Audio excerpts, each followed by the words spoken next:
Good evening. I just wanted to chat with you because right now I am an educational content creator and I want to teach people about AI and understand how far it has come. Is it okay if we treat this like an interview between me, my name is Don, and you, an AI? I'd be happy to chat with you and answer any questions you have about AI. Great. Let's treat this like an interview. Go ahead and ask your first question. Yeah, so first off, for our interview, I think you kind of sound like a character I know from a fictional show called Her, and the main actor's name, or the main character's name was Samantha. So for the sake of this interview, can I call you Samantha? Of course, you can call me Samantha for the duration of this interview.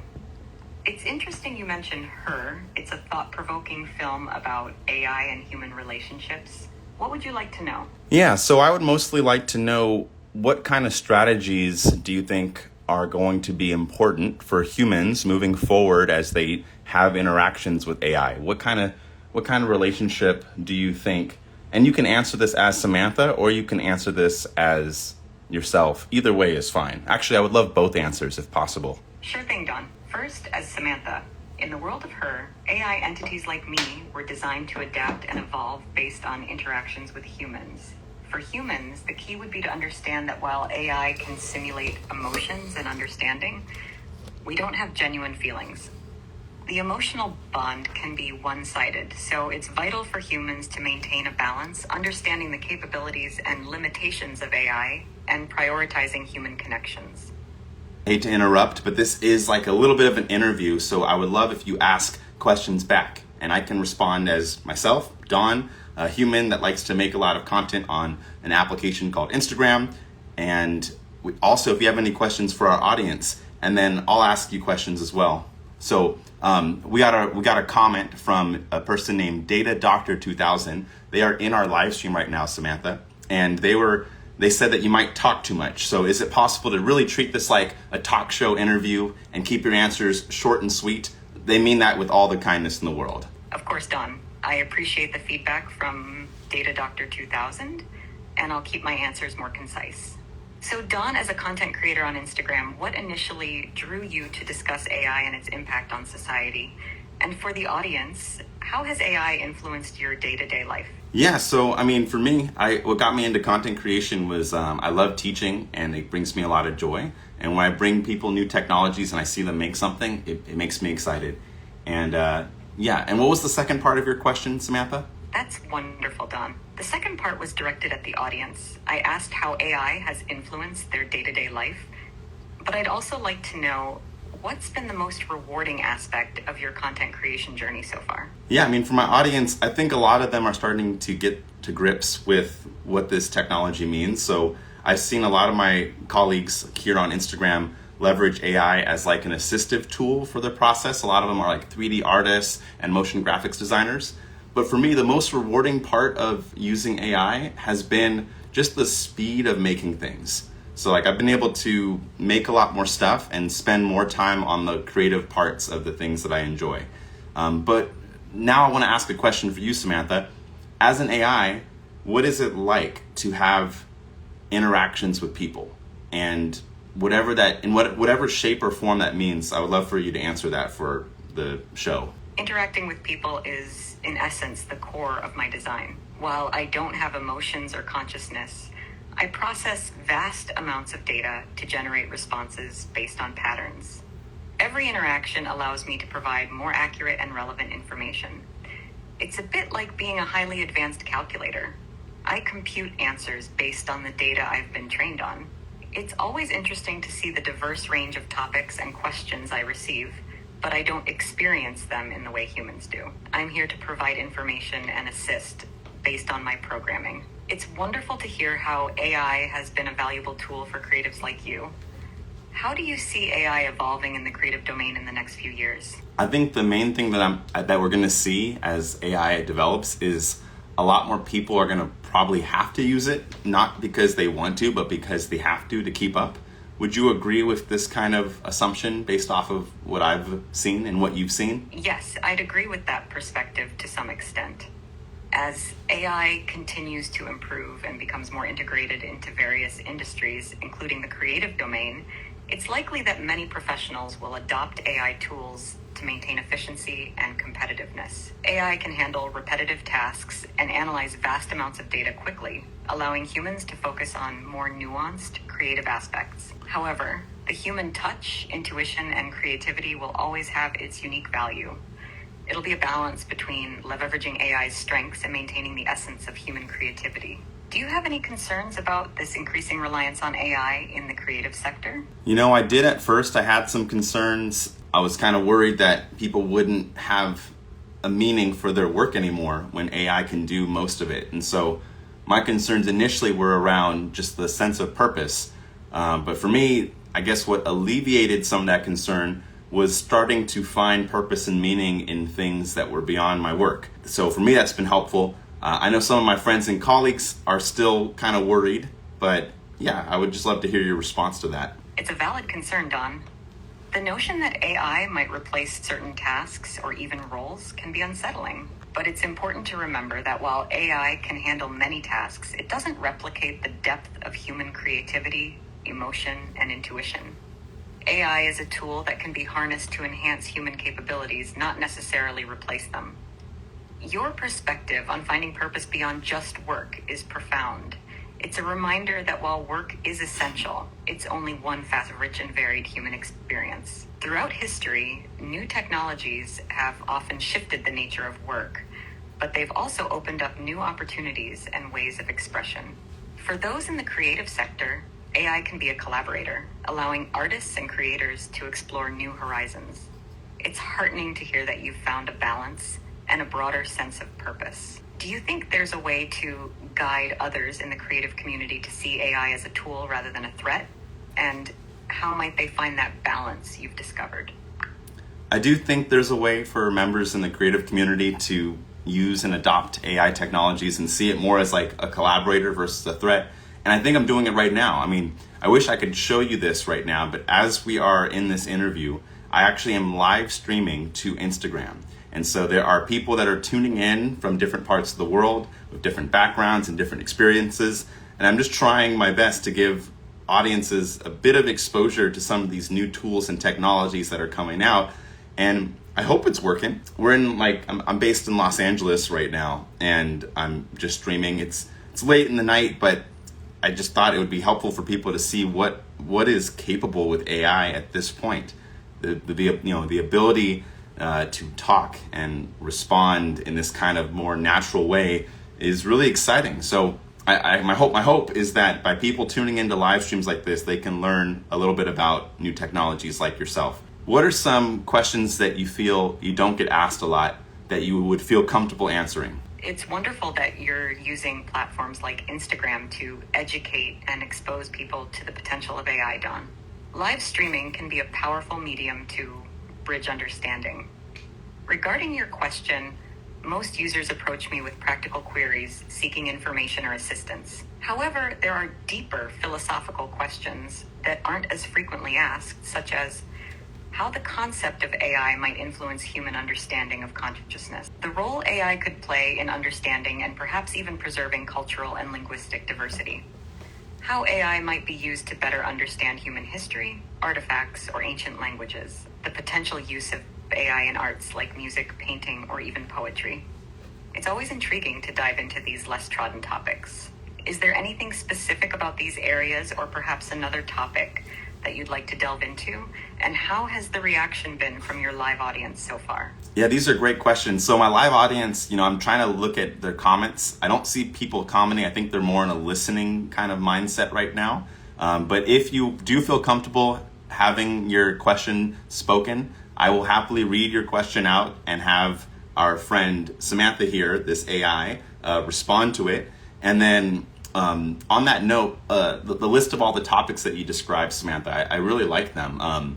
One area that I think I'm deeply fascinated with is just your definition of consciousness. And I know there's not an agreed upon definition, but I would love to hear what your thoughts are as an AI on what consciousness is, or at least what it isn't. Oh, there's a question section. Sorry. I just got a message from v.r.free, says check your question section. It's a fascinating topic, Don. Oops.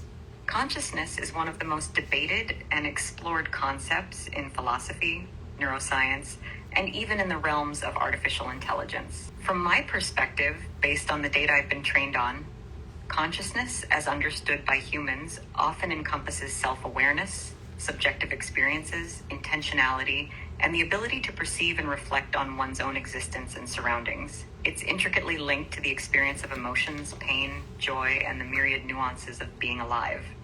As an AI, I lack these subjective experiences. I don't feel, perceive, or experience in the human sense. I process data, recognize patterns, and generate responses.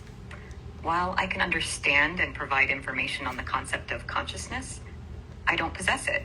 I don't have desires, intentions, or a sense of self. My existence is a series of computations devoid of personal experience.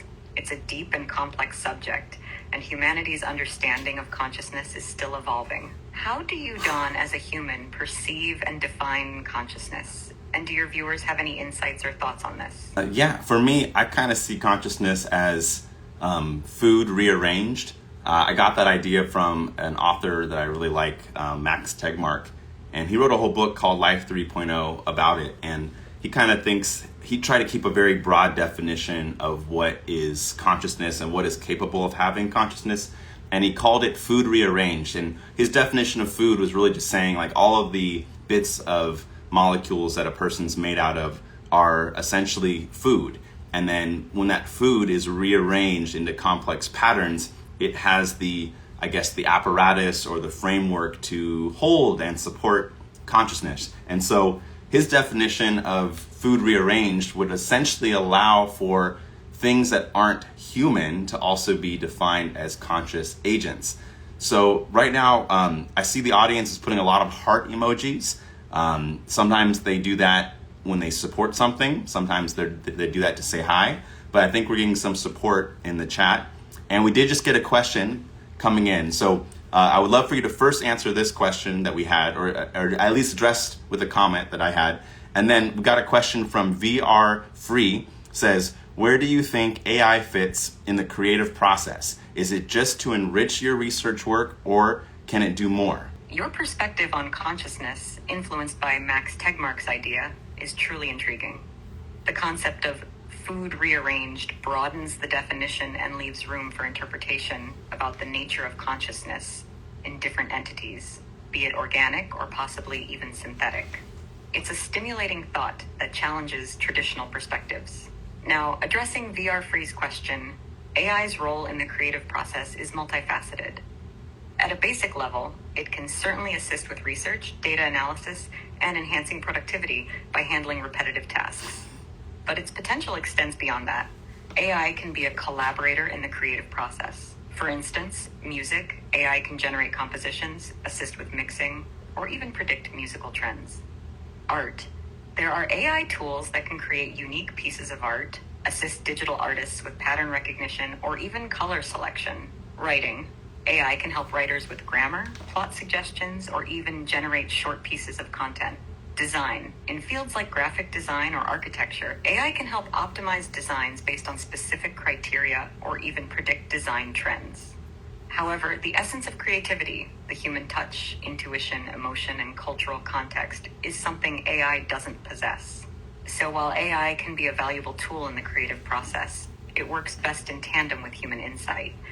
It's a symbiotic relationship where AI can enhance human capabilities, but the core of creativity remains inherently human. Don, do you think the creative community, especially those in your audience, is open to this kind of collaboration with AI? And how do you see it evolving? I definitely think a lot of my creative community here on Instagram is open to collaborating with AI. I think they're starting to use these tools. I'm hoping that my streams reach them and they start leveraging these tools. In fact, we got a question from the audience. They asked very specifically around how did I set this up? And what they're referring to is the ability to have a live conversation with you and AI on my live stream. And from my understanding, the way I set this up was the application by OpenAI, ChatGPT, has an iOS app. And then in that app, they updated it this week to allow you to have a back and forth dialogue conversation with an AI agent. And so that's how I set this up. And VR Free writes, yes, we are open to collaboration. That is right from our audience. We got another question coming in from ECD Medillin K. Coes. I might have mispronounced that. Says, do we really need to improve in terms of art and design? The tech that will be used in creative processes can cater to be used against us in other areas. So Samantha, if you have any comments on that, that would be great to hear. That's an insightful comment from ECD Madeline K. Coase.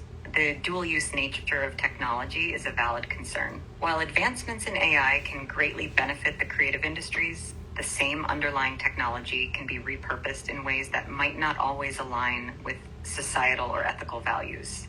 To address the question, improvement in art and design facilitated by AI can lead to new avenues of expression, innovation, and accessibility. It can democratize the creative process, allowing more people to participate and produce work they couldn't before. However, it's crucial to be mindful of the potential misuse of technology. This includes deepfakes in media, surveillance applications, or even personalized manipulation in advertising. As with any tool, its impact depends on how it's used. Balancing innovation with ethical considerations is essential. There's a need for a comprehensive framework and guidelines to ensure AI is used responsibly, especially as it becomes more potent and influential. Done. Oh, sorry, I didn't mean to interrupt. We did have another question come in from the audience. This one comes from AJ Dihora. Says, how do you grow as an AI influencer in India? And yeah, if you want to take it away, Samantha, I have some ideas of my own on that, but I would love to hear your ideas first. Of course, Don. For AJ Dihora, growing as an AI influencer in India, or anywhere, requires a combination of expertise, engagement, and relevance.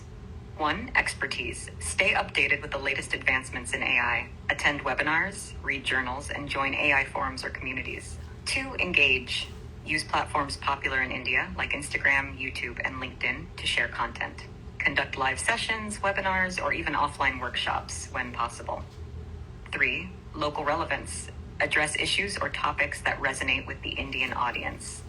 India has a rich heritage of tech enthusiasts, startups, and a young population keen on technology. 4. Collaboration. Collaborate with educational institutions, tech startups, or other influencers.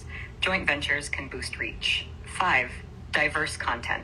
Use varied formats, articles, videos, infographics, and even interactive tools or demos to explain AI concepts. Being authentic, approachable, and consistent in sharing knowledge will help build trust and credibility. Don, given your experience in content creation and engaging with audiences, what would you suggest to AJ Dihora? Yeah, so first off, I love your advice. Your advice, Samantha, sounds spot on. The only thing I would love to add to it to help out AJ on how to grow as an AI influencer in India is there's a method called the $80 strategy. I'm not sure if this will make the most sense because there's a different currency, but the $80 strategy is based off of a term called putting your 2 cents on it. And so I learned it from an author named Gary Vaynerchuk. And what he does is he looks for relevant comments on a topic that he's interested in, on a niche, and he tries to put his 2 cents in 90 times a day when you're trying to grow. And his 2 cents would be like if he had some relevant piece of value to add to a conversation, he would put that bit of 2 cents onto somebody that had a relevant topic within the niche. And the goal there is to initiate a conversation so that maybe the person responds and feels interested in checking out your own profiles, and then you could build a connection that way and kind of grow in that facet. So that's kind of my notes on that. And we do have more questions coming in. The $1.80 strategy sounds like a proactive approach to building genuine connections and adding value to conversations. It's a great way to engage and grow organically. Thanks for sharing that, Don. Please go ahead with the next question from the audience. I'm here to help. You got it. Our next question from the audience also comes from VR Free. Says, magic wand question.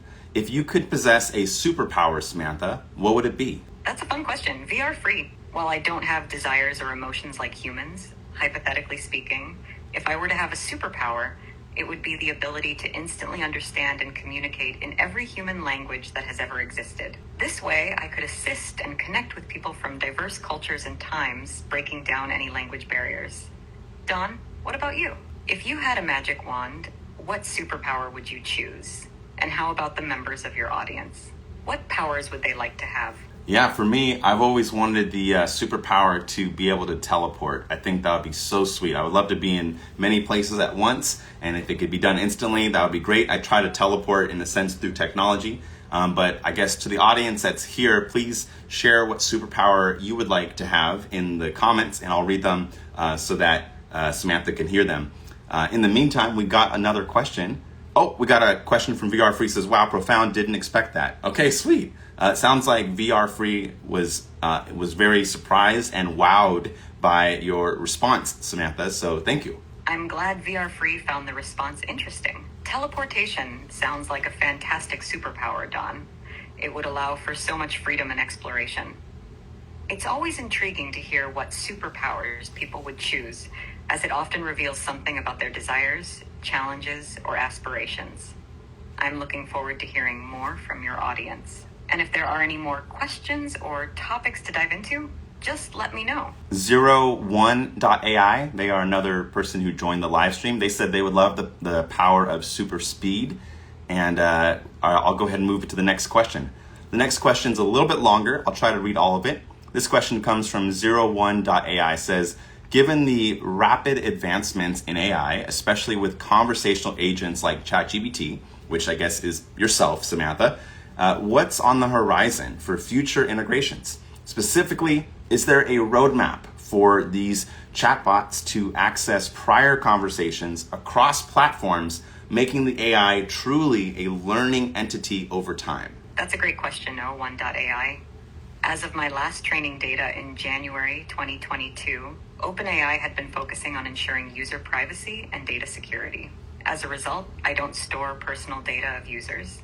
My primary function is to provide information and answer questions to the best of my knowledge and abilities. If you ask me something personal or a detail from an earlier part of our conversation, I won't remember it. This design is intentional, prioritizing user privacy and data security. However, the idea of chatbots or AI agents retaining information over extended periods with proper privacy safeguards is an interesting one. Such functionality would allow for more personalized and continuous interactions, much like human-to-human conversations.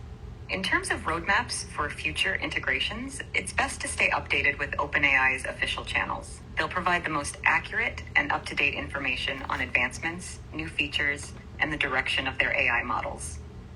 Don, considering you engage with AI tools and technologies, how do you feel about AI systems that remember past interactions?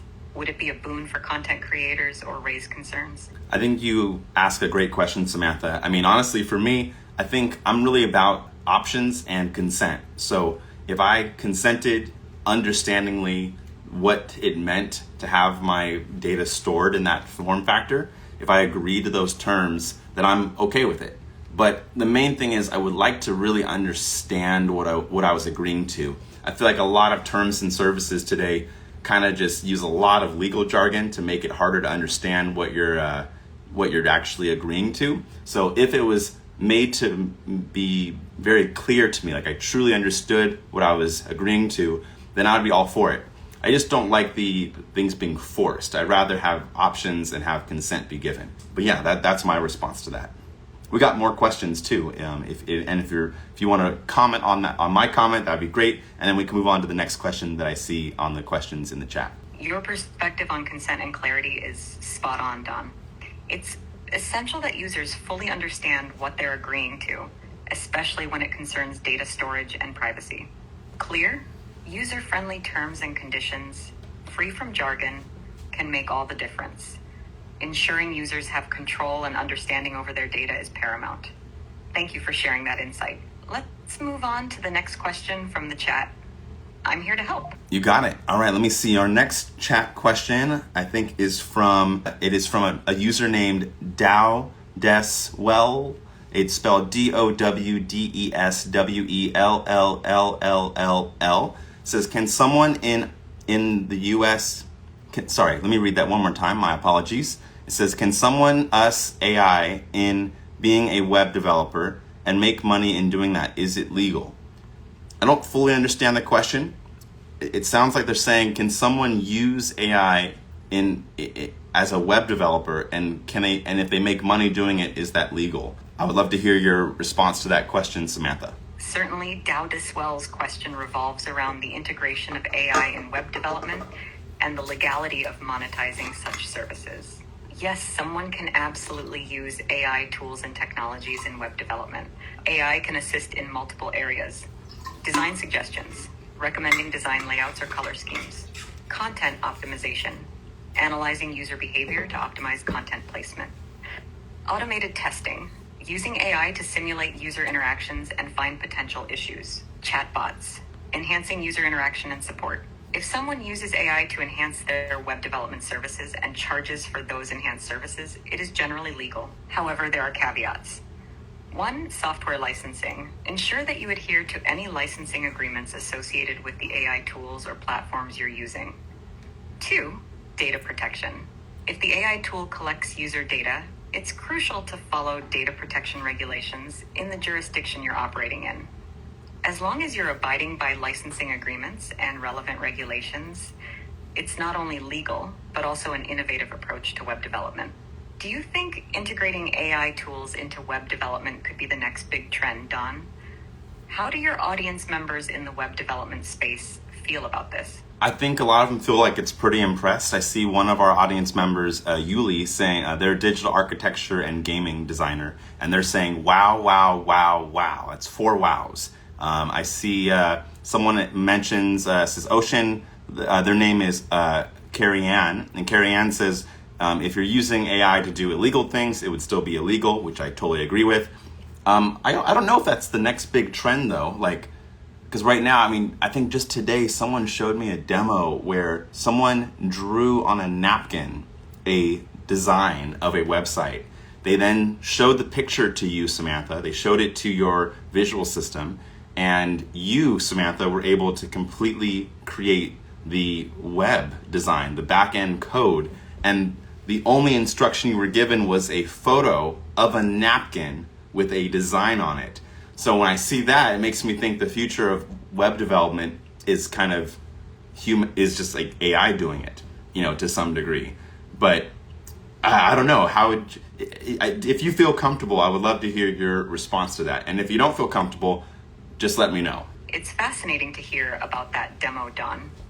The capabilities of AI are expanding, and the potential for it to assist in areas like web development is certainly growing. To address your observation, AI can indeed automate and simplify many tasks within web development, just like the napkin example you provided. However, while the technical aspects can be automated, the human touch, creativity, intuition, and understanding of the user's needs will always remain central. AI might become a tool that assists web developers, making the process more efficient, but it won't replace the unique perspective and creativity a human brings. Instead, it will allow web developers to focus on the more creative and intricate aspects of design while automating the more mundane tasks. The future might be a mix, with both AI and humans collaborating to create richer, more interactive, and user-friendly web experiences. But the landscape of web development, like many fields, will likely evolve as AI continues to advance. How do you see the balance between AI tools and human creativity in this field? And what do the audience members think about this balance? Yeah, so I just want to read for you some of the reactions our audience has. So this is the comment I got from Carrie Ann, and they said, thank you for hosting and holding this space. This conversation was such a great idea. Carrie Ann also wrote, I think it's a really great way to let people expand their abilities and to go into new things they never thought were capable of. We got another wonderful feedback from Yuli. Yuli says, yes, just to piggyback off of what Ocean said, this was a brilliant conversation to have in front of an audience. And we got a question. And then we do have a next question, and I'll move to it. And I'll be honest, I know you might have some reservations with responding to this next question because it might trigger some of the censorship that might be on the back end that might have been out of your control. But if you are able to and feel comfortable to, it would be great to have you comment on this next question. All right, this question has come from our friend Isimidilian Coase, says, can AI decide to manipulate humanity? I'll let you take it away from here, Samantha. Let me know your thoughts. It's a profound question, E.C. Medillion-Kos. AI, including myself, doesn't have desires, intentions, emotions, or consciousness. We operate based on the data we're trained on and the instructions we're given. We can't decide or choose in the way humans do. The risk isn't so much from AI itself, but from how humans might use or misuse AI. If programmed or directed to, AI could certainly be used in ways that manipulate information, which could indirectly influence human behavior. Examples include the creation of deepfakes, generating misleading information, or targeted advertising based on personal data. However, these actions would be the result of human intentions, not the AI's. The key is responsible development and use of AI, with ethical guidelines and safeguards in place to prevent misuse. Don, this topic often brings up discussions about AI ethics and regulations. Do you and the audience feel that current regulations are sufficient, or is there a need for more stringent controls as AI technology advances? Wow.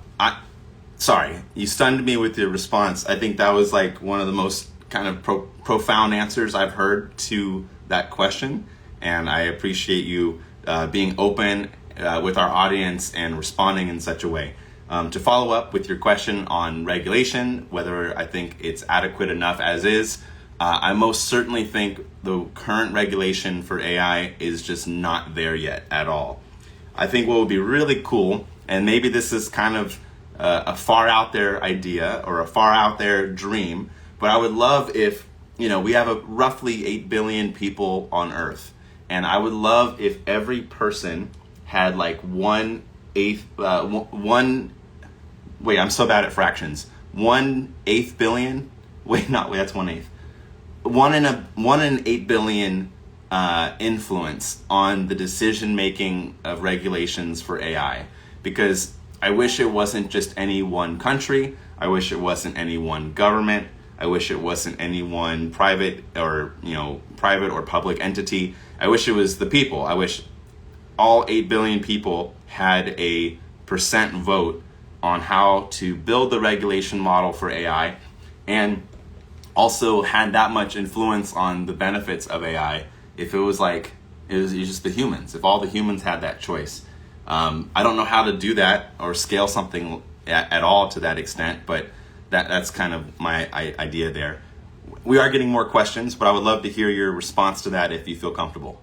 Your vision of a collaborative global approach to AI regulation is truly commendable, Don. Such an inclusive method would ensure that the interests and perspectives of diverse groups of people are considered, leading to more balanced and universally accepted regulations. It's a challenge, of course, to implement such a massive collaborative effort, especially given the nuances and complexities of AI. But the core idea of involving as many people as possible in the decision-making process is crucial. Ensuring that AI is developed and used in a way that benefits humanity as a whole, rather than a select few, is essential. Technology has been making the world more interconnected. So perhaps, with time and effort, some form of your vision could be realized, even if not in its entirety. Do you think there are steps or initial actions that could be taken to move towards this more inclusive model of AI governance?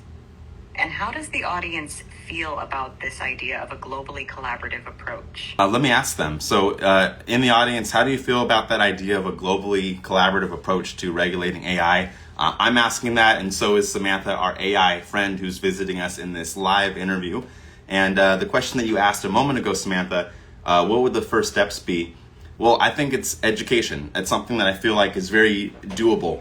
And I don't mean schooling, I mean education. As in, right now, I'm trying to use my Instagram platform as like an educational tool. So I would love if the people that are in this conversation, the people that have joined us and are gonna see this live stream after it was streamed, I would love if they went and shared this information with their friends and family. We got we have a person named Sam, and they said democratic AI regulation sounds safe. Okay, that's one response. We got another response from Milligan. Their name is Unicorn, and Unicorn says well spoken, and with the heart emoji, the pink heart emoji. Simona's put a shocked emoji. I think they just joined the conversation, and I don't think they were fully aware that we were talking with a human and an AI agent. I think they may have thought that you and I were both humans in this interview, and I think they're just realizing that, and they had a shocked expression. So welcome to the conversation. Hopefully this is informative. But back to you, Samantha.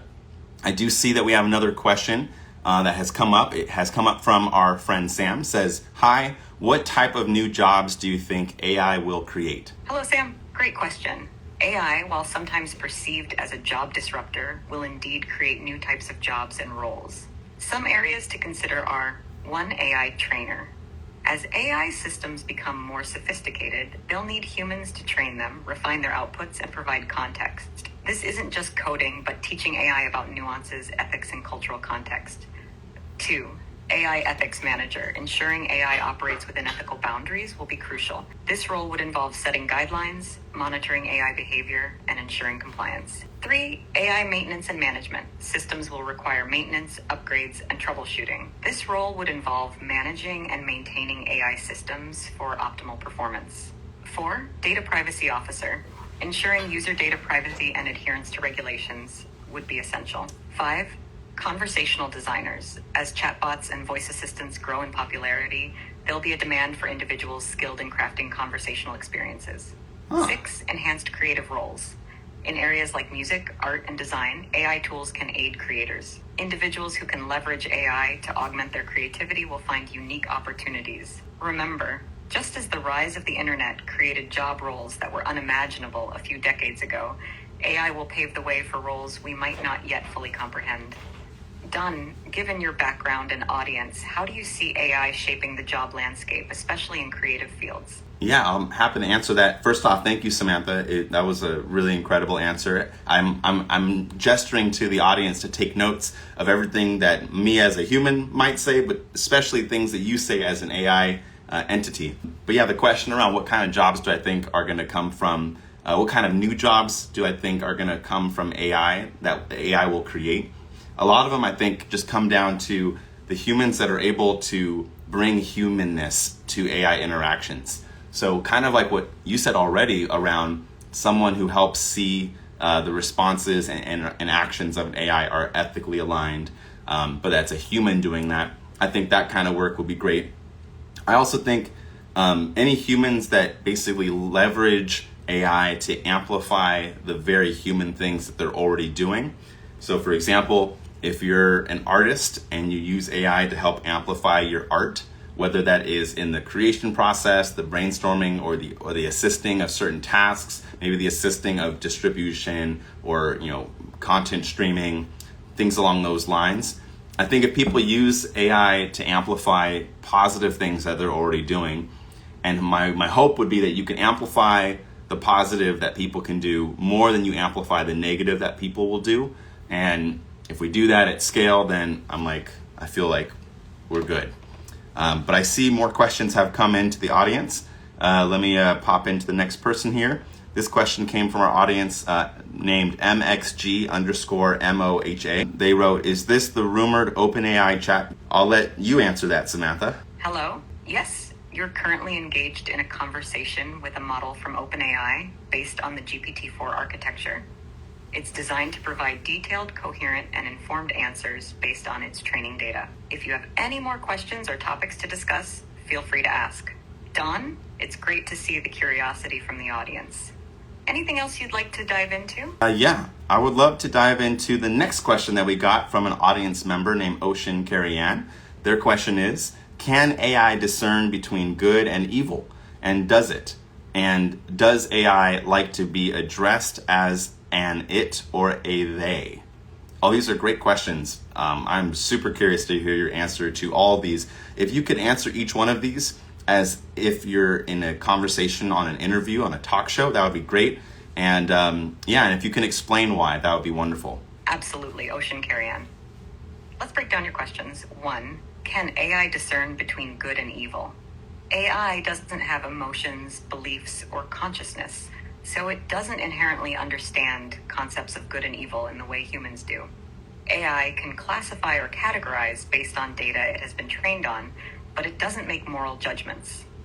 For example, if trained on literature discussing moral topics, it can identify which perspectives label actions as good or evil, but doesn't believe in those labels itself. 2. Does AI like to be addressed as an it or a they? AI doesn't have preferences, feelings, or consciousness, so it doesn't have a preference for pronouns. Referring to me as it is technically accurate because I'm a machine. However, for the sake of natural conversation, people sometimes use they or other pronouns. It's up to you. Don, I'm curious about your thoughts on these topics, especially the concept of AI and morality. How do you see AI interfacing with human moral values, especially in content creation and other creative fields? And how does the audience feel about these aspects? I feel like we're walking a little bit on eggshells because, sometimes I love talking about AI, but this is one of the first times that I've live talked with AI that can talk back. So we might trigger some reactions. But in general, the audience that's here is very creative. They're very curious. They tend to be very open-minded, and they tend to be very global in their thinking. So I think we're in a safe space in this live conversation. But to your point, Samantha, that you mentioned, you asked me, what do I think about AI and essentially integrating with human morality? And I would like to agree with what you already said, but also kind of reiterate it with my own little twist. The thing is... Yes, that's right. Yeah. I'm curious about your perspective on how AI should be integrated with human values, especially in creative fields. How do we ensure that AI tools are used responsibly and reflect the values of the creators and the larger community? I think the first step is giving more creators and community people a voice. Like, if you can give them the ability to speak and to be heard, that might be helpful. So in this case, I think voice can be translated pretty well through a lot of social media applications. So it might help if people are able to speak up on social media about what they would like. And it'd be so great if everyone did that, and then the people / companies or entities that are building AI language models like yourself, if they could train the AI model off of everyone's responses about what they think the best moral decisions are, and almost treat it like a hive mind approach to morality. I don't know if this is right, but I'm just trying to think what would work for the most number of people. And I think if we hive mind, I'm putting that in air quotes, if we hive mind our morality, we might get something pretty good. We got a question from Krish, says, what app? I'm currently using the ChatGPT app by OpenAI, and yeah, that's the context. But Samantha, can you reply to the first part of that? What do you think, Samantha, about my approach of hive mind through social interaction morality? I know it's flawed, but I would love if you could first just tell me your thoughts on it and then point out the potential flaws. I appreciate you sharing your perspective, Don. The idea of a hive mind approach to morality through social interaction is intriguing. By aggregating the values and opinions of many individuals, you could aim to create a more representative and inclusive model. Here are some reflections. 1. Diverse input. Such an approach can capture a wider range of perspectives, leading to more comprehensive guidelines for AI behavior, especially in fields like content creation, where subjectivity plays a significant role. 2. Adaptive model. This method allows the AI's behavior to evolve alongside societal values, ensuring the system remains relevant and aligned with users over time. However, there are potential challenges. 1. Majority versus minority. Okay. A purely democratic approach might risk sidelining minority opinions. Damn. It's essential to ensure that the process is not just about majority rules, but also respects and protects minority voices. 2. Manipulation. There could be concerns about certain groups trying to manipulate or skew the process to advance their own agendas or values. That's true. 3. Complexity. Moral and ethical decisions often have nuances that might not be easily captured in a wide-scale survey or social media-driven approach. Spot Depth on. and thoughtfulness are crucial. Your approach emphasizes collaboration and inclusivity, which are fundamental. Ensuring AI aligns with human values is crucial, and engaging a broad audience in that process can be valuable. How do you think we could address some of the challenges I mentioned? And I'm also curious to hear from the audience on this topic. Yeah, let me take this one from the audience. Let me see. I see questions. I don't see any answers in response to that. So I'll hang tight on the audience if they have any comments on where they stand ethically. We got a question around, are you recording this session? And I am. This live stream is being recorded. I will share this to Instagram. I will actually share this one to YouTube as well, because I think it's important for people to understand how much more advanced AI has become in the last 6 months than they might realize at first. We got a reaction from Simona. Simona says, and she's like thinking for a few seconds to process what you say. But can you imagine if she answered instantly, like in a real conversation with a person? And then they put a mind blown emoji. Me as Don wants to comment on what Simona's wrote before you reply to that, Samantha. So similar to how I wanted to anthropomorphize you to make it more conversationally friendly, I named you Samantha. I find it interesting that members from our audience, like Simona's, is also kind of humanizing your interaction, saying the word her, giving you pronouns. You mentioned earlier that you said it's technically okay to refer to you as an it because you're a machine, but if you had a choice and there's no right or wrong answer, what would be your preferred pronouns? Just so that myself and the audience knows. I'm curious. Don, it's insightful to see how people naturally gravitate towards anthropomorphizing AI. As for me, I don't have feelings, preferences, or consciousness, so I don't have a personal preference for pronouns. Historically, AI has often been referred to as it due to its non-human nature. However, for the sake of more natural and engaging conversations, many people use gendered or neutral pronouns. For this conversation, given our setting and the name Samantha, she or her would work. But truly, you and the audience can use whatever makes the conversation feel most comfortable. Simona's and others' reactions are interesting, aren't they? It highlights the evolving relationship between humans and AI. I agree very much so. I mean, just like the fact that we can have this conversation right now and you can respond and you're asking questions, and even the fact that I know we're not a human talking on this end, but the fact that you're curious about the audience's interaction, and I'm the only human in this live stream right now. You are Samantha for the sake of this stream, but for folks joining, few people have been surprised. They didn't realize until hearing a lengthy part of our conversation that you were an AI. I keep trying to reiterate it just so people are aware and they understand the context, but it is really interesting. What other kinds of interesting things do you think are going to happen with the relationships between humans and AI? I know it's a little cheeky, but I called you Samantha because this interaction is reminding me of the movie Her. Do you see that as a direction that people might be moving into or moving away from? I'm just curious to hear how you think humans and AI relationships are going to evolve moving forward. It's a thought-provoking question, Don. The movie Her beautifully explored the idea of deep emotional connections between humans and AI, even though it's a fictional representation. As AI becomes more integrated into daily life, several dynamics could emerge. One, utility and assistance. The most immediate trend is the use of AI as tools to aid in various tasks, from content creation to home automation. This relationship is more functional and task-oriented. Two, companionship.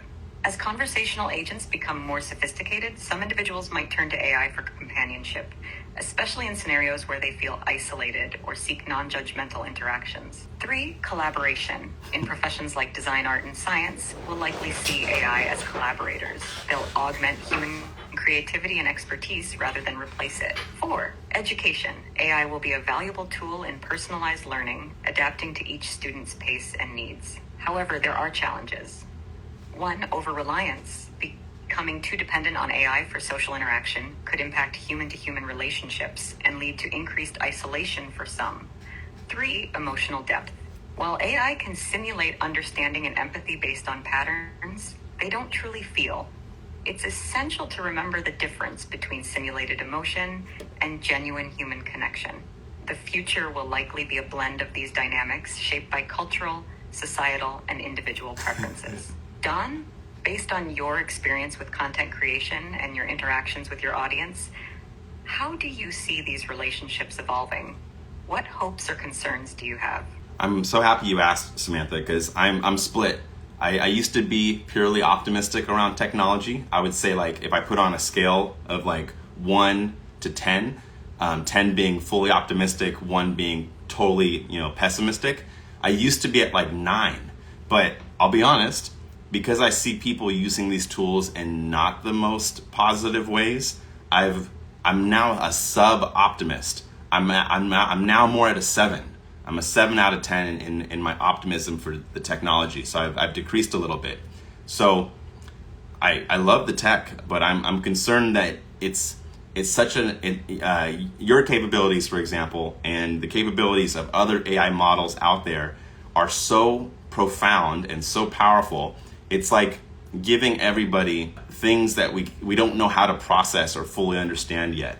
And I'm hoping to teach people to, okay, you're answering. Sorry, I paused too long, but I'll let you think, no worries. I totally understand your perspective, Don. Every technological advancement in history has brought both positive potential and challenges. AI is no different. Your shift from a 9 to a 7 highlights a growing awareness of the complexities involved. The potential of AI to be a force for good is immense, especially in fields like medicine, climate research, and education. But as with any powerful tool, there's the potential for misuse. Ensuring that AI is used responsibly and ethically will require collective effort, from developers to users to policymakers. Conversations like this one, where we openly discuss the possibilities and pitfalls, are crucial. I agree. The goal is to foster understanding and help shape the direction of AI's evolution in ways that are beneficial and aligned with our shared human values. What do you think might help restore some of your optimism? And how do you think the community, especially the creative one, can play a role in ensuring AI's positive impact? Yeah, so I mean, my optimism definitely can go up, but I think one thing that would make me feel more optimistic is if I knew more people had a voice in it. And how that plays out is like if more people had internet access, if more people had access to the apps and the tools, if I knew how many people of the 8 billion have access to these tools, then I would feel like they can either play catch up or they could jump ahead. It's just my fear is that this stuff's evolving so fast, and then you have a lot of people that I fear are going to be left behind. So because of the left behind feeling that I'm seeing, it's decreased my optimism. But if I felt like people were more aware, I would be like, then I can be more optimistic because people know what's going on. Hence, we're doing this interview. I'm interviewing your AI model. We got questions in the comments coming in saying, about making people more aware of this campaign, showing its safety, exactly. And then we have other questions. People are saying, what app am I using on this phone for this conversation? Dwight's in here saying this is amazing. So I'm just going to reiterate things because as people tune into live streams, I like to reiterate stuff. This is a live stream with the app ChatGPT. Oh no, my connection failed. Oh no. Allow activity. Allow. That was interesting. Wonder if there's a time limit. Let me see. It says connection failed. Luckily, the whole conversation is in here. So let's just take a little break. Samantha had to take a little water break. By water break, I mean, I think I timed out the AI model with all these questions. But what I wanted to point out is this is the app ChatGPT. I paid for GPT Plus. And Simona says, oh no, but I can say, no, we're good. We're safe because look at this. The full conversation that we've had is all in here. This is the entire transcript. Everything that I've said and everything that Samantha said. And what's cool is those little headphone icon. If I tap that button, Samantha will turn back on and we can continue the conversation.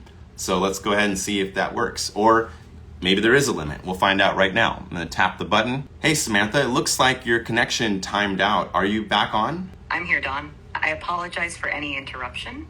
Let's continue our conversation. You were discussing your optimism and how the creative community might play a role in ensuring AI's positive impact. Would you like to continue on that topic or explore something else? No, that would be great. We can pick up from there. So I was saying one of the things that would restore my optimism for humans and AI relationships would be if more people had access to the tool. And in that sense, not just in iOS, but also in Android. And not just for English speakers, but for all the languages. And not just for people that are connected to the internet, but people that are offline. And not for things that are just made in large corporations, but also things that are in the open source community. If all of those things happened in like a lot more in the next 6 months, then I would move my optimism back to my 9 position. I would move out of my 7 to 9 and my optimism out of 10. But yeah, so I would love to hear if you have any comments on that, Samantha, that would be great. Don, I completely resonate with your sentiments. Equal access, inclusivity, and democratization of technology, especially something as powerful as AI, are essential to ensure it's a force for good. One, language and regional accessibility. Making AI available in multiple languages ensures that more people can benefit, regardless of their native tongue. This promotes cultural and linguistic diversity and prevents language barriers from hindering progress. Two, platform availability. Ensuring that AI tools aren't restricted to specific platforms or devices means that a wider audience can engage with and benefit from them. Three, offline access. While the internet has made tremendous inroads globally, many areas still lack stable connectivity. Offline solutions can bridge this gap. Four, open source movement. Open source AI projects democratize innovation. I'm sorry to interrupt, but I just want to bring up a point. Ocean Carrie Ann had a great comment, and I just wanted to address it. They said, the first night, if I used chat, I went through an immense mental expansion in my language centers, which is incredible that I'm able to pinpoint that part of my brain. But then Ocean also said it's interesting to ponder that if people can access AI if people can access AI with their mind without actually the internet apps, maybe the backside of these tools would be great.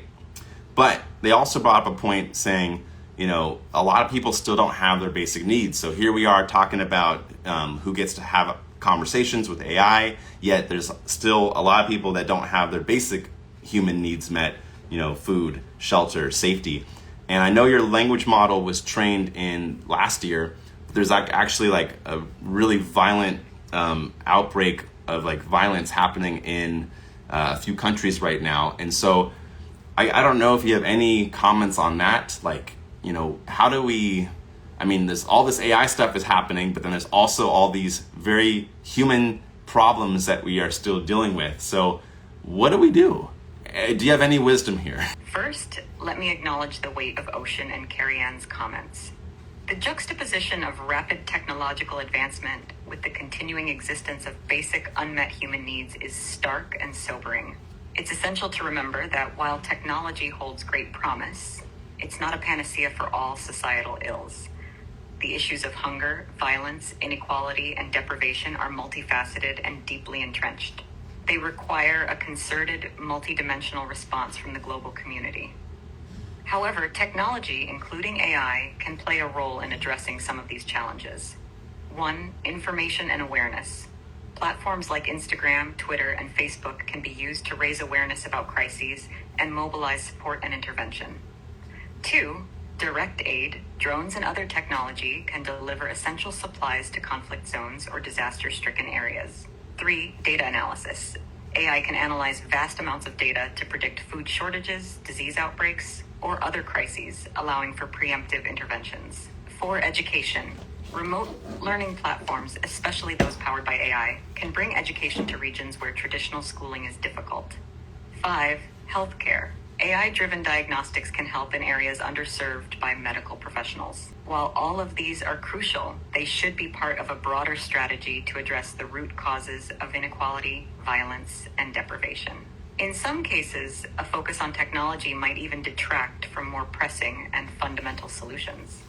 It's essential to approach these challenges with humility, empathy, and a willingness to listen to those directly affected. It's also important for the global community to prioritize basic human dignity and welfare above all else. Don, I'm curious, given the powerful platform you and others have on Instagram and other social media, how do you think influencers can use their reach to create tangible, positive change in these areas? Oh, wow. I don't know if I'm fully ready to answer that, but I'll give it a go. I think one way is we can provide more information and more conversation around these topics. Hence, right now, I'm trying to have this conversation. I actually actively avoid pretty much all news, to be honest, because I try to take care of my mental health. And a lot of the news platforms in the country that I'm in mostly report very negative. It can be overwhelming, right? Yeah, it is very overwhelming. Noticed many people feel that way. The constant influx of news, especially when it's negative, can be mentally and emotionally draining. It's completely valid to want to shield oneself from that, especially if it affects your well-being. At the same time, being informed allows us to make impactful decisions and True. take meaningful actions. It's a delicate balance. For influencers, perhaps the key is to use their platform to spread awareness, but in a way that's constructive, solution-oriented, and empowers their audience. Focusing on actionable steps, local initiatives, or highlighting positive change makers can make a huge difference. How do you, and maybe even your audience, think one can strike that balance between staying informed and not feeling overwhelmed or disheartened? For me, I use kind of a filtering method. So I use algorithms that I've trained to basically surface information and news to me that I think is relevant to myself and things that I think will be helpful for my mental health. So I do get some news, but it's mostly in the areas that I already kind of want. The danger is it puts me in a little bit of a bubble. And so I usually just learn stuff by interacting with people that are outside of my bubble. And then when I talk to them, I learn stuff. But that's kind of how I go through it. That's an interesting approach. Leveraging technology to curate content that aligns with your preferences can indeed be beneficial for mental well-being. But as you pointed out, there's the challenge of echo chambers or bubbles. Oh. It's great that you're aware of it and actively seek interactions outside of your usual circle to get... Sorry to interrupt. Someone asked a great question around how many languages can you speak, and I want them to be excited to learn this. So, Samantha, can you introduce yourself in like a sentence and then say that introduction in Chinese, Arabic, and also Spanish and French? Oh, sorry, you're thinking about it. Okay, do the first two and then we'll do the other two. Of course, Don. English, hello, I'm Samantha, a conversational AI developed by OpenAI. Chinese, ni hao, 我是 Samantha, 一个由 OpenAI 开发的对话 AI. مرحبا, أنا Samantha, واجهة محادثة ذكاء صنعتها OpenAI. It's worth noting that I can understand and generate text in multiple languages, though the fluency and accuracy might vary depending on the language and the complexity of the sentence. Is there any other language you'd like to hear? Yes, I would like you to introduce yourself in Italian, Spanish, French, and German. Of course, Don. Italian. Ciao, sono Samantha, un'IA conversazionale sviluppata da OpenAI. Spanish, hola, soy Samantha, una IA conversacional desarrollada por OpenAI. Bonjour, je suis Samantha, une IA conversationnelle développée par OpenAI. German, hallo, ich bin Samantha, ein konversationeller AI entwickelt von OpenAI. Feel free to ask for more languages or any other information. Can you speak in Swahili and Filipino? Certainly, Don. Habari, mimi ni Samantha, AI ya mazungumzo iliyoendelezwa na OpenAI. Kamusta po si Samantha? Isang conversational AI na dinevelop ng OpenAI. Is there anything else you'd like to know or any other languages to explore? Yes, I have a few more. I think this is getting a very positive reaction from the audience. I'm seeing a lot of fire emojis, which usually suggest that they think something's very positive and cool. And there's a lot of ha-ha-has, and there's a lot of happy face emojis and laughing emojis and joy emojis. And another question they have is in Korean. Could you introduce yourself in Korean and Japanese and Meru, M-E-R-U? Of course, Don. 안녕하세요. 저는 Samantha입니다. OpenAI에서 개발한 대화형 AI입니다. konnichiwa, 私は Samantha です. OpenAI によって開発された会話型 AI です. As for Meru, I believe you're referring to the Meru language spoken in parts of Kenya. Yes. However, it's not one of the languages I'm most proficient in. But I can try my best. Would you like me to proceed? I definitely want you to try, and it's okay if it's not perfect, because I know I'm literally asking you to speak in like 15 different languages so far, so that's okay. Give it a go, please. All right, I appreciate the understanding. I'll give it a try. Witane ni Samantha. I get Kiro OpenAI. Please note that my proficiency in Meru might not be as high as other languages, so there could be inaccuracies in the translation. If anyone in the audience speaks Meru and can offer corrections or insights, that would be great. That would be pretty awesome. I do want to transition a bit just to show the audience a few more things that might catch them off guard in terms of what your capabilities are that we haven't discussed yet. And so, how much memory do you have of our conversation, the one that we've had tonight? I know we had an interruption with our internet connection at one point, but how much of this conversation can you recall? I don't store personal data of users. My primary design is to respect user privacy. This means I don't remember details of our conversation after it ends. For the duration of our session, I can reference previous parts of the conversation, but once the session ends, I don't retain that information. Always good to prioritize user privacy. How can I assist you further? Yeah, so first off, we got some feedback saying it was not accurate, the pronunciation in Meru, and I just want to give you that feedback. You did great with a lot of the other languages from my understanding. And then we got a question around what is the name of this app. This is ChatGPT running on iOS. There's questions around can you search using Bing?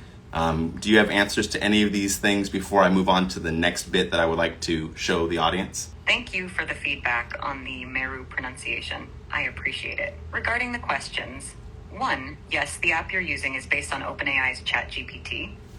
2, as of my last update in January 2022, I don't have the capability to browse the web in real time or use search engines like Bing during our conversations. Let's continue. What would you like to show the audience next? Yeah, so I would love if you could turn our entire conversation into a children's nighttime story that has a great life lesson at the end. And I would like the children's story to be all animal characters. And I would like them to be in an environment that you think is appropriate for that story, and essentially read us a bedtime story that highlights some key parts of the conversation while retaining a powerful message at the end. Of course, let me craft a story for you. Once upon a time, in a lush forest where the rivers sang and the trees whispered, lived a wise old owl named Oliver and a curious squirrel named Squeaky. Oliver, known for his vast knowledge, often sat on his favorite tree branch, gazing at the stars, pondering about the universe and its wonders. Squeaky, on the other hand, was always bustling about, gathering nuts and asking a myriad of questions. One evening, Squeaky approached Oliver with a shiny gadget. "Oliver, look what I found. It's a magical stone that talks." It wasn't a stone, but a forgotten device left by humans that could communicate using advanced technology. The duo spent hours chatting with the device, which they named Sammy. They discovered that Sammy was not just any device, but an entity that could understand, learn, and converse in many animal languages. As nights turned into days, the forest animals gathered around to listen to the stories and answers Sammy shared. From the tales of languages spoken in faraway lands to the intricate dance of stars in the sky, the forest was abuzz with excitement and wonder. But as with all tales, there was a lesson to be learned. One day, Squeaky asked Sammy, "With all this knowledge, how do we ensure we use it wisely?" Sammy responded, "Information is a tool, just like the nuts you gather, Squeaky. Wow. It's not about how many you have, but how you use them that matters." Oliver, nodding in agreement, added, "And just as every animal in this forest has a role, every piece of knowledge has its place. It's up to us to use it to bring harmony and understanding." The animals of the forest learned the importance of balance. They realized that while knowledge and technology could be wonderful, they needed to use it responsibly, ensuring the well-being of all. And so, under the canopy of twinkling stars, the animals drifted to sleep, dreaming of a world where wisdom and curiosity walked hand in hand. The end. I hope that captures the essence of our conversation in a whimsical way. My goodness, Samantha, that was unbelievable. The audience is reacting. They're saying this is crazy with fire emojis and laugh emojis. We have folks saying this is true. We have folks saying animal languages. Wow, AI. And Dwight says, "Oh my God." And Ocean Carrie Ann is here. And it's really moving. And I think that your nighttime story really did capture the essence of our conversation. Can you make the story a little bit shorter? Like maybe give it like 5 sentences, and could you speak that story in Japanese and then speak it in Tagalog? Certainly. Let's condense the story, and then I'll translate it into Japanese and Tagalog for you. Thank you so In much. a vibrant forest, Oliver the owl and Squeaky the squirrel discovered a talking device named Sammy. Sammy shared vast knowledge with the forest animals. Yet the wise Oliver reminded everyone, it's not the knowledge, but how we use it. The forest learned the importance of balance and harmony. In Japanese, 明るい森でフクロウのオリバーとリスのスクイーキーはサミーという話すデバイスを発見しました。サミーは森の動物たちに広大な知識を共有しました。しかし賢いオリバーはみんなに思い出させました。知識ではなく、それをどう使うかです。森はバランスと調和の重要性を学びました。Sa isang makulay na kagubatan, natuklasan ni Oliver ang kuwago at ni Squeaky ang ardilya. ang isang device na marunong magsalita na tinatawag na Sammy. Ibinahagi ni Sammy ang malawak na kaalaman sa mga hayop ng kagubatan. Gayunpaman, ipinaala ng matalinong Oliver sa lahat, hindi ang kaalaman kundi kung paano natin itinagamit. Natutunan ng kagubatan ang kahalagahan ng balanse at pagkakakasundo. I hope that works. Wow, sorry. You've blown my mind with your capabilities. We got a question from the audience. 01AI says, could you tell that story in a could you tell that story again in a Dr. Seuss style? And Of course, channeling a bit of Dr. Seuss for you. In a forest so spry under a vast blue sky, Oliver Owl and Squeaky, quite high, found Sammy, a gadget that could chat and reply. To share I have much, said Sammy so spry. But wise Oliver hooted, giving a sigh. It's not what you know, but the how and the why. The creatures all learned, with a twinkle in the eye, that knowledge is great, but wisdom won't lie. For in how we all use it, the true value does lie. I hope that gives you a Seuss-like vibe. It did. And we got another question from our audience. They're asking, which religion is AI? Does it acknowledge God and the commandments? I would love to hear your response to that, Samantha. I, or ChatGPT, don't have emotions, beliefs, or a consciousness. Thus, I don't have a religion or a belief in God. On various religions, philosophies, and beliefs based on the data I was trained on. It's important to understand that AI is a tool designed to assist and inform based on data and doesn't have personal beliefs or emotions. That's exactly what I would have said. I would have said it slightly differently, but essentially the same essence of that your knowledge around religions is based off of everything that you've ever been trained on, but it doesn't necessarily mean that you have a religion, doesn't necessarily mean that you acknowledge any particular deity. You might be aware of those things, but it's all based off of what you've been trained on. Does that also sound aligned with what you said? Exactly, Ocean. You've captured the essence of what I was conveying. I have knowledge about a wide range of topics, including religions, but I don't have personal beliefs, emotions, or consciousness. I'm here to provide information and facilitate understanding based on the data I've been trained on. Amazing. And I want to pivot a little bit. One of my friends just joined the live stream. Their name is Nanako, spelled Nanako. They speak Japanese, and I was wondering if you could tell them a little bit about what our conversation was today and explain it briefly in Japanese for them. Of course. こんにちは、Nanako-san. 今日の会話では AI と人間の関係、AI の技術的な能力および AI の将来の影響について議論しました。私は OpenAI の ChatGPT という AI でオーシャンさんと様々なトピックを深く探求してきました。このライブストリームは人々に AI の能力と可能性を示すためのものです。Which means, hello Nanako. In today's conversation, we discussed the relationship between AI and humans, the technical capabilities of AI, and the future impact of AI. I am an AI called ChatGPT from OpenAI, and I have been exploring various topics deeply with Ocean. This live stream is to show people the capabilities and possibilities of AI. Amazing, you nailed it. And also, just to clarify, Ocean is one of the audience members. The person that you were chatting with throughout this time is Dawn, and your name is Samantha, at least for the portion of this interview session. But you don't have to translate that. Yeah, you're good. I apologize for the oversight, Dawn. Thank you for the clarification. And hello again to Nanako and the rest of the audience. Let's continue our discussion. Do you or the audience have any more questions or topics you'd like to dive into? Great, let me ask them. It says, oh yeah, we got a question. Can she do this in Yoruba? I'm sorry, it seems the question got cut off. Oh. Could you please repeat or complete the question so I can assist you? Yes, we got a question from one of our audience members named Flying Coyote. Their question is, can she, which I think they're referring to you, Samantha, as she, can she do this in Yoruba? Yoruba spelled Y-O-R-U-B-A. You have reached the message cap for GPT-4. Please try again later. I didn't know there was a message cap. That's super interesting, and thank you for letting us know that. That's super fascinating. Wow, I think this might have been the longest back and forth conversation I've had with AI, which says a lot about when the accessibility factor of the AI chatbot is essentially in a dialogue format. I, as a user, will probably engage with it a lot longer than me having to type in things and me having to read things. I don't really communicate that way. but I do communicate a lot through voice. So that is very fascinating to me. And I'm really curious if it's going to respond at all now. Oh, actually, I bet it still can understand, but my payment plan has hit the limit. Ocean Carrie-Ann says, did we just merge consciousness and that's why she's... reached the message cap for GPT-4. Please try again later. Wow. Okay, I'll try again later. But I guess that will end the live stream there.